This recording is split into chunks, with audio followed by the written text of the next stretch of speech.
Bentuk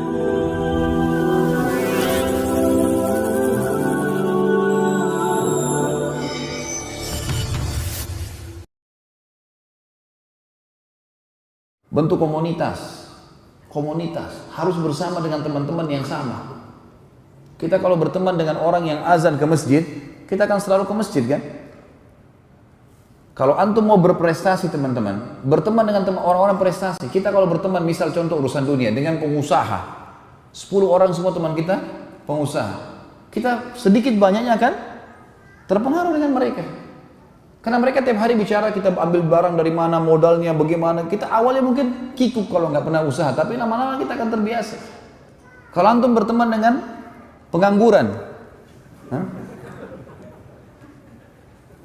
jadi kita jadi pengangguran juga karena tiap hari mereka berlihai-lihai, malas-malas, orang mau kerja, untuk apa kerja, sini aja ngopi. Duduk sini main catur. Apa manfaatnya main catur? Oh, jadi ahli perang. Memangnya kuda di medan perang bisa jalan L? Dari mana itu? Ngarang-ngarang. Strategi perang, angkat pedang, belajar, itu benar. Lempar tombak, bukan main itu. Buang-buang waktu berjam-jam di pinggir jalan, tidak ada manfaatnya. Gitu. Jadi kita kalau bergaul sama orang prestasi, kita prestasi. Saya pernah pengalaman pribadi teman-teman waktu di Madinah. Saya usahakan teman-teman dekat saya orang yang prestasi. Saya bingung lihat teman saya dulu. Ada satu orang Somal, namanya Abdurrahman, Masya Allah. Beliau selesai S3 di Madinah. Selalu ranking 1, selalu lulus itu cum laude nomor 1. Dan dulu di Madinah itu kalau lulusnya mumtaz itu dapat uang 1.000 real dari kampus. Saya lihat orang ini, apa kelebihannya orang ini? Akhirnya saya lakukan 2 hal. Yang pertama, saya coba mau ikutin. Saya bilang sama dia, akhi, ba'da sholat, nanti habis sholat isya ke kamar saya mau hidangkan teh, kita duduk ngobrol-ngobrol. Dia bilang, ya taib, datang, karena dia kenal saya gitu. Di kamar ini saya sudah siapin teh, sudah siapin biskuit, dan saya siapin kertas sama pulpen mau nyatat. Dia mau bicara apa ini orangnya komplot nomor 1, pasti bicaranya ilmu terus gitu. Begitu masuk di kamar saya, 2 jam duduk bicaranya masalah nikah. Lah iya, waktu itu kami masih bujang. Nanti kalau anak menikah sama ini perempuan begini, hak mubah bicara masalah hukum syariat, tapi 2 jam ini bicara.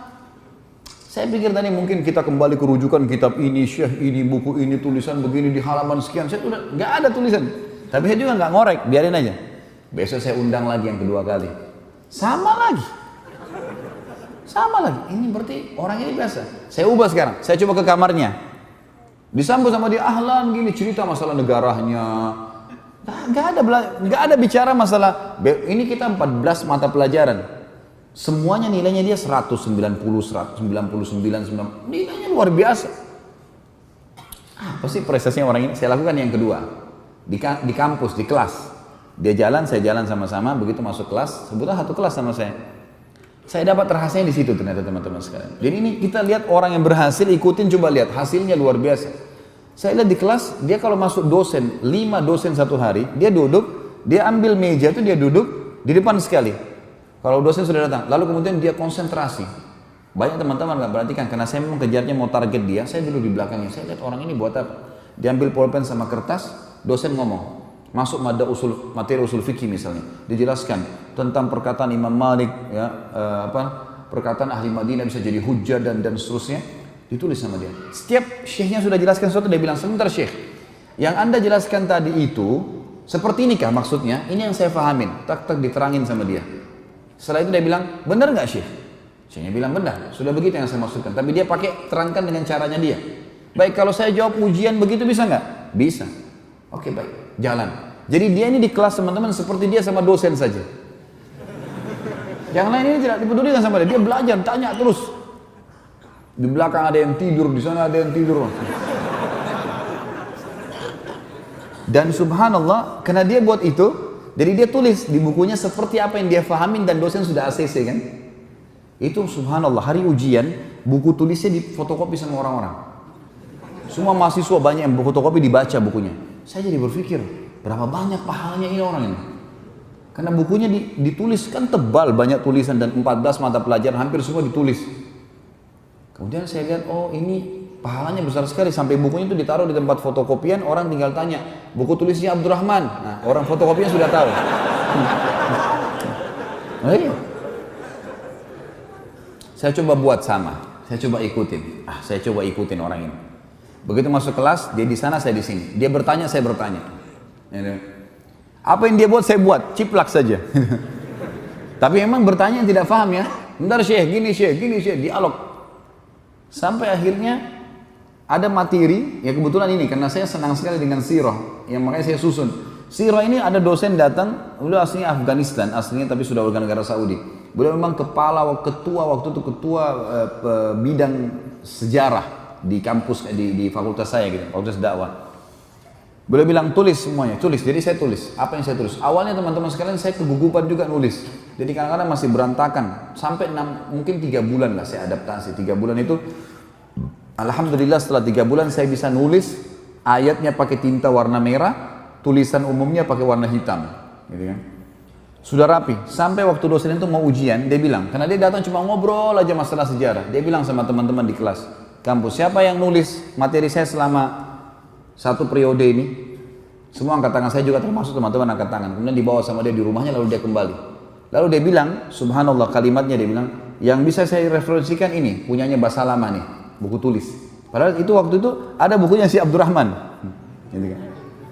Direferensikan untuk difotokopi, fotokopi untuk dibaca gitu. Waktu hari ujian, itu buku saya sama bukunya Abdurrahman, dua-duanya sama-sama. Difotokopi orang-orang. Gitu kan. Dan pada saat lulus, nilainya sama nilai saya tidak jauh. Sama-sama, betul dia masih lebih tinggi dari saya, Masya Allah, tapi sama-sama dapat 1.000 real. Sama-sama lulus dengan mumtaz gitu kan. Oh ternyata caranya cuma dekatin orang prestasi. Kita dekatin pengangguran jadi pengangguran. Saya di Jakarta berteman sama, saya kalau ketemu orang ini prestasi nggak dia? Gitu. Saya ngobrol sama dia, ada manfaatnya nggak? Mungkin urusan pendidikan anak kah, usaha kah, masalah keimanan kah? Kalau duduk ngobrol kosong untuk apa? Apa manfaatnya? Harus seorang mukmin punya nilai, detik hidupnya mahal gitu. Jadi antum harus bentuk komunitas. Kalau satu orang jalan dengan baju koko sendiri dengan kopi, ya dia masih malu. Tapi kalau dia jalan dengan 5 orang sama-sama semua penampilannya, seorang akhwat jalan pakai jilbab besar atau pakai cadar sendirian, masih malu. Tapi kalau 5-10 orang yang jalan, beda kan?